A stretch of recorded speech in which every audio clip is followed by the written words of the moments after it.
ظہر اور عصر کی نماز کا وقت، ظہر کا ٹائم کب تک ہوتا ہے؟ عصر تک رہتا ہے یا پہلے ختم ہو جاتا ہے؟ احسن ساؤتھ افریقہ سے،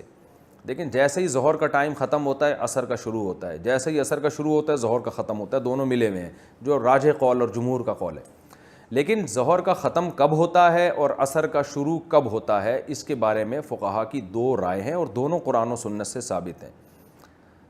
تینوں ائمہ، امام شافعی، امام مالک، امام احمد ابن حنبل، اسی طرح حنفیہ میں جو صاحبین ہیں امام محمد، امام ابو یوسف جو امام حنیفہ کے شاگرد ہیں، ان کی رائے یہ ہے کہ ہر چیز کا سایہ جب ایک مثل ہو جائے، اور جو زوال کا سایہ ہے وہ بھی ملا کے، زوال کا سایہ کیا ہے؟ جب سورج بالکل سر پہ ہوتا ہے نا، تو آپ کوئی بھی چیز، یعنی آپ خود کھڑے ہو جائیں تو ایک چھوٹا سا آپ کا سایہ بنا ہوا ہوتا ہے اس وقت۔ یہ سایہ سورج ڈھلکنے سے نہیں ہوتا، بلکہ یہ سایہ اس لیے ہوتا ہے کہ سورج آپ کے بالکل سر کے اوپر سے گزرتا نہیں ہے،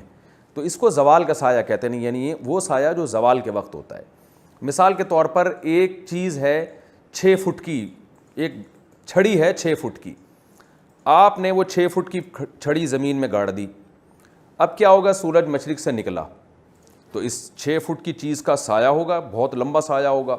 جیسے ہی سورج اوپر آتا رہے گا یہ سایہ سمٹ کے چھوٹا ہوتا رہے گا، بالآخر ہوتے ہوتے سورج جب بالکل چوٹی پر ہوگا تو جو ممالک ایکویٹر پہ ہیں، خط استوا پر ہیں، ان میں تو یہ سایہ زیرو ہو جائے گا، لیکن پاکستان میں، انڈیا میں، سعودیہ میں، اسی طرح افریقہ کے بہت سارے ممالک میں یہ سایہ زیرو نہیں ہوتا، بلکہ سورج جب بالکل سر پہ ہوتا ہے تو یہ سایہ بہت چھوٹا ہو جاتا ہے لیکن ختم نہیں ہوتا۔ تو یعنی ایک وقت آتا ہے کہ سایہ سمٹ کے انتہائی چھوٹا ہو جائے اور پھر مزید چھوٹا نہ ہو بلکہ اب دوبارہ بڑا ہونا شروع ہو، تو یہ جو جب سب سے زیادہ چھوٹا ہو جائے گا، سورج بالکل جب سر پہ ہوگا، تو اس سائے کو کہتے ہیں زوال کا سایہ۔ اب فرض کر لیں ایک 6 فٹ کی چیز ہے اور سورج جب بالکل آپ کی کھوپڑی شریف پہ پہنچا تو اس 6 فٹ کی چیز کا سایہ رہ گیا 1 فٹ، اور اب مزید 1 فٹ سے کم نہیں ہو رہا،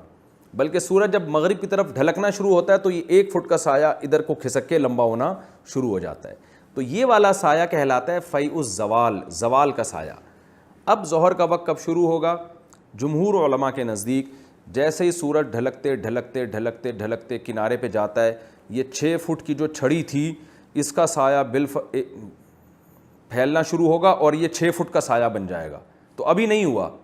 بلکہ وہ 1 فٹ کا سایہ جو زوال کے وقت تھا وہ بھی اس میں ایڈ کریں گے، تو 6 فٹ پلس 1 فٹ 7 فٹ کا جب سایہ ہوگا تو یہ وہ سایہ ہے جبکہ جمہور کے نزدیک ہر چیز کا سایہ 1 گنا بڑھ گیا ہے، یعنی اس میں زوال کا سایہ نکال کے ہر چیز کا سایہ 1 گنا بڑھ چکا ہے، یعنی اتنا ہی ہو گیا جتنی وہ چیز ہے۔ تو جمہور علماء کے نزدیک ظہر کا وقت ختم ہو گیا اور عصر کا وقت شروع ہو گیا، تو یہ خوب اس بات کو سمجھیں۔ جبکہ امام ابو حنیفہ کا جو مشہور قول ہے اس کے مطابق ہر چیز کا سایہ جب زوال کے سائے کے علاوہ دگنا ہو جائے، مثال کے طور پر زوال کا سایہ تھا 1 فٹ اور چیز 6 فٹ کی ہے، تو امام ابو حنیفہ کے نزدیک جب سورج غروب ہوتے ہوتے ہوتے ڈھلتے ڈھلتے اس 6 فٹ کی چیز کا سایہ 12 فٹ ہو جائے گا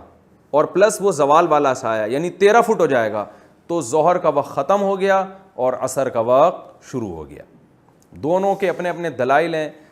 مضبوط دلائل ہیں۔ جمہور کی دلیل حدیث جبریل ہے جس میں آتا ہے کہ حضرت جبریل علیہ السلام نے آپ صلی اللہ علیہ وسلم کو نماز پڑھائی، ہر چیز کا سایہ جب 1 مثل ہو گیا تھا تو ظہر کی نماز اس وقت پڑھائی اور پھر اس کے بعد عصر پڑھائی، اور آپ نے فرمایا کہ یہ ظہر، یہ مشہور حدیث ہے، ظہر سے عصر تک کا یہ وقت ہے اور یہ عصر سے یہ عصر کا وقت ہے، تو وہ اس میں 1 مثل پہ پڑھائی ہے، یہ حدیث جبریل ہے۔ لیکن امام حنیفہ کے دلائل بھی بہت مضبوط ہیں، بخاری مسلم کی حدیث ہے، آپ صلی اللہ علیہ وسلم نے فرمایا میری امت کی اور پچھلی امتوں کی مثال اس شخص کی ایسی ہے کہ ایک مزدور نے فجر سے ظہر تک محنت کی، اس کو اجر 1 گنا ملا، 1 قرات ملا، ایک نے ظہر سے عصر تک محنت کی اس کو بھی 1 قرات ملا، اور ایک نے عصر سے مغرب تک محنت کی، یعنی اس امت نے گویا عصر سے مغرب تک محنت کی اور اس کو 2 قرات ملے، عمل کم کیا، کم ٹائم میں کیا اور اب اجر دگنا مل رہا ہے۔ تو یہود و نصارہ نے پوچھا اللہ یہ امت عمل کم کر رہی ہے اس کو اجر دگنا مل رہا ہے، اللہ تعالیٰ قیامت کے دن کہے گا بھائی میں نے تمہیں جتنا تمہارا اجر بنتا تھا دیا ہے نا، ان کو زیادہ دے دیا تو میرا فضل ہے، تم پہ ظلم تھوڑی کیا میں نے، مشہور حدیث ہے۔ تو یہ مثال فٹ بیٹھتی نہیں ہے ایک مثل پہ، اس لیے کہ اگر ظہر اور یعنی ایک مثل پہ ہم اس بات کے قائل ہو جائیں نا کہ ظہر کا وقت ختم ہو جاتا ہے تو پھر ظہر اور عصر کا ٹائم اور عصر اور مغرب کا ٹائم تقریباً سیم ہو جائے گا. تو جب کہ حدیث سے پتہ چل رہا ہے ظہر عصر میں وقت کم ہوتا ہے, عصر مغرب میں وقت کم ہوتا ہے اور ظہر عصر میں وقت زیادہ ہوتا ہے. تو یہ جب ہی ہوگا جب آپ عصر کو مثل ثانی پہ پڑھیں. تو اور بھی دلائل ہیں. تو اس میں صحیح بات یہ ہے کہ عام حالات میں ہمیں کرنا یہ چاہیے تاکہ تمام اقوال پہ اور تمام حدیثوں پہ عمل ہو جائے, ہمیں احتیاطاً کرنا یہ چاہیے کہ ایک مثل سے پہلے ظہر ہر قیمت پہ ہم پڑھ لیں تاکہ تمام فقہا کے نزدیک ہماری ظہر کی نماز قضا ہونے سے بچ جائے, اور عصر ہم پڑھیں 2 مثل ہونے کے بعد تاکہ تمام فقہا کے نزدیک عصر ہماری درست ہو جائے.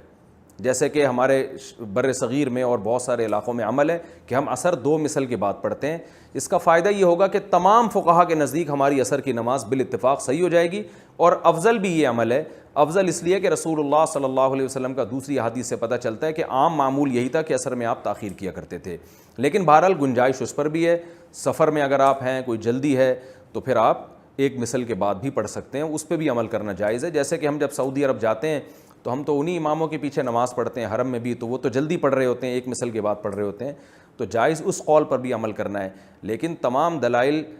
میں اگر آپ تطبیق دینا چاہیں تو افضل یہی ہے جو ہمارے بلاد میں بر صغیر میں ہو رہا ہے کہ 2 مثل پہ عصر پڑھی جاتی ہے. اس میں فائدہ یہ ہوگا کہ تمام فقہا کے نزدیک آپ کی عصر کی نماز بلا کراہت درست ہو جائے گی. لیکن ظہر میں آپ یہ احتیاط کریں کہ ایک مثل سے پہلے ظہر کی نماز آپ لازمی پڑھ لیں تاکہ تمام فقہا کے نزدیک آپ کے ظہر کی نماز قضا ہونے سے بچ جائے. البتہ سفر میں آپ, کیونکہ جلدی ہوتی ہے انسان کو اور سفر میں ویسے بھی شریعت نے بہت سی گنجائشیں دی ہیں, تو سفر میں آپ ویسے ہی جمہور کے قول پر عمل کر سکتے ہیں کہ پہلے یعنی ایک مثل کے فوراً بعد آپ عصر کی نماز پڑھ لیں, یعنی اس میں جلدی پڑھنے میں کوئی حرج نہیں ہے. اور جب عرب وغیرہ کنٹری میں جاتے ہیں, کیونکہ وہاں جماعت کی نماز ہوتی ہے مثل اول پہ عصر کی نماز, تو وہاں جماعت کی فضیلت کو حاصل کرنے کے لیے بھی مثل اول پہ نماز پڑھنے میں کوئی حرج نہیں.